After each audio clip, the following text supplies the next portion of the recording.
Hi friends, welcome to Selvi kitchen. வாங்க, இன்றைக்கி நம்ம வந்துங்க மிளகு, முட்டை, வெங்காயத்தாள் கிரேவி எப்படி செய்கிறதுன்ட்டு பார்க்கலாம். இதுக்கு வந்துங்க நான் 8 முட்டை கழுவி தண்ணியில் போட்டு வச்சுருக்கேன். இதை நம்ம வேக வச்சுக்கலாம். இப்போது முட்டை வேகட்டோங்க, அதுக்குள்ளே நம்ம மசாலா ரெடி பண்ணிக்கலாம். கிரேவிக்கு மசாலா அரைச்சிக்கலாங்க. 4 பட்டை, 4 லவங்கம், ஒரு 8 பல் பூண்டுங்க, சின்ன துண்டு இஞ்சிங்க, ஒரே ஒரு ஏலக்காய், கொஞ்சமாக சோம்பு, 1/4 ஸ்பூன் மிளகு, 3 பெரிய வெங்காயம் நறுக்கி வச்சுருக்கேங்க,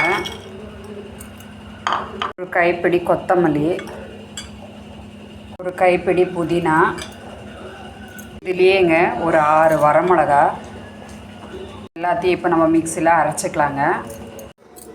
1 ஸ்பூன் மிளகு, 7 வரமிளகா, 2 துண்டு பட்டை, 2 லவங்கம், 1/2 ஸ்பூன் சோம்பு, 1/2 ஸ்பூன் தனியா, 1 ஸ்பூன் ஜீரகம். இதை வந்துங்க நம்ம அப்படியே ட்ரையாக வறுத்துக்கலாம். மிளகு, ஜீரகம் இதெல்லாம் வந்து படப்படன்னு வெடிக்கணுங்க. அந்த அளவுக்கு வறுத்துக்கிட்டோம்னா போதும். சோம்பு, மிளகெல்லாம் கலர் மாறிக்கிச்சுங்க. இப்போ நம்ம இதை எடுத்துக்கலாம். வறுத்து வச்ச இந்த ட்ரை மசாலாவை நம்ம இப்போ பொடி பண்ணிக்கலாம். முட்டை வெந்துருச்சுங்க. இப்போ நம்ம அடுப்பை ஆஃப் பண்ணிக்கலாம். முட்டை தோலெல்லாம் எடுத்துட்டுங்க. பாருங்கள், இந்த மாதிரி நம்ம கீரல் போட்டு எடுத்து வச்சுருக்கோம். இப்போ இதில் வந்துங்க ஒரு 2 ஸ்பூன் ஆயில் ஊற்றிக்கலாம். இதில் வந்துங்க ஒரு 1/2 ஸ்பூன் உப்பு, 1/4 ஸ்பூன் மஞ்சத்தூள், இதுலேயேங்க 1/2 ஸ்பூன் மிளகாத்தூள், 1/2 ஸ்பூன் வந்து தனியாத்தூளுங்க இதில் போட்டுக்கலாம். இதை ஒரு வாட்டி நல்லா கலந்து விடுங்க. முட்டையை இதில் வச்சுக்கலாங்க.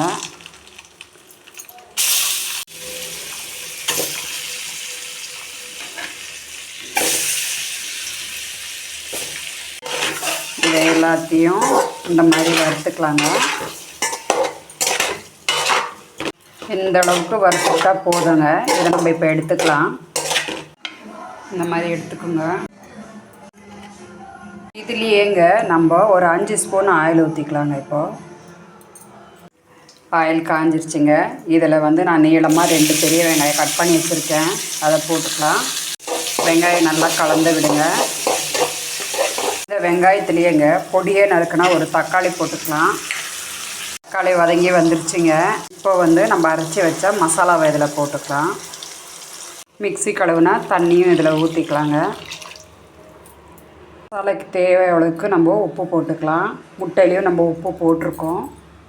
இதை நல்லா எல்லாத்தையும் ஒரு தாட்டி கலந்து விடுங்க. வெங்காயத்தாளுங்க இந்த மாதிரி லைட்டாக எண்ணெய் ஊற்றி இந்த மாதிரி வறுத்துக்குங்க. நல்லா இந்த மாதிரி வதக்கிக்கிட்டால் போதும். வதக்கி வச்ச வெங்காயத்தாளை இப்போ நம்ம இதில் போட்டுக்கலாம். வெங்காயத்தாளெல்லாம் நம்ம போட்டுட்டோங்க. இதை நல்லா ஒரு தாட்டி கலந்து விடுங்க. இதை நல்லா பச்சை வாசனை போகிற வரைக்கும் கொதிக்கிட்டோம்.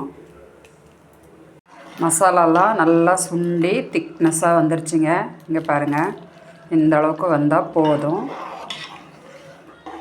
வறுத்த முட்டையை இப்போ நம்ம ஒன்று ஒன்றா இதில் போட்டுக்கலாம். ஒன்று ஒன்றா இதில் போடுங்க.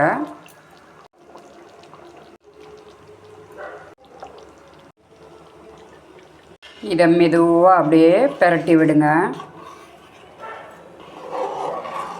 இப்போ வந்துங்க நம்ம வறுத்து பொடி பண்ணி வச்சுருக்கோங்கள்ல, அந்த பொடியை வந்து இதில் போட்டுக்கலாம். நம்ம இந்த ஸ்டேஜில்ங்க இப்போ வந்து நம்ம 1 ஸ்பூனு தயிர் ஊற்றிக்கலாம். எல்லாத்தையும் ஒரு தாட்டி கலந்து விட்டுடுங்க. மசாலாலாம் எல்லாம் சுண்டி வந்துருச்சுங்க.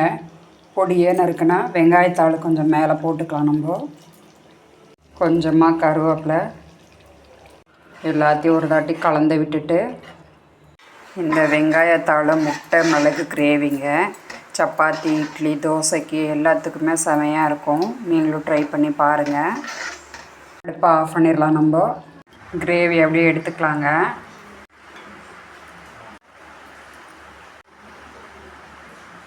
வெங்காயத்தாள் மேலே கொஞ்சமாக போட்டுக்கலாம். வெங்காயத்தாள் முட்டை மிளகு மசாலா வந்துங்க செம்மையாக ரெடி ஆகிடுச்சிங்க. வாங்க, சாப்பாடெல்லாம் ரெடி ஆகிடுச்சிங்க. சுட சுட சாதம், வெங்காயத்தாள் மிளகு முட்டை கிரேவிங்க சுட சுட சாதங்க, கிரேவி அப்படியே நல்லா போட்டு பிணைஞ்சிங்க, முட்டை அப்படியே எடுத்துங்க, முட்டை மசாலாவில் வச்சு வாங்க சாப்பிட்லாம்.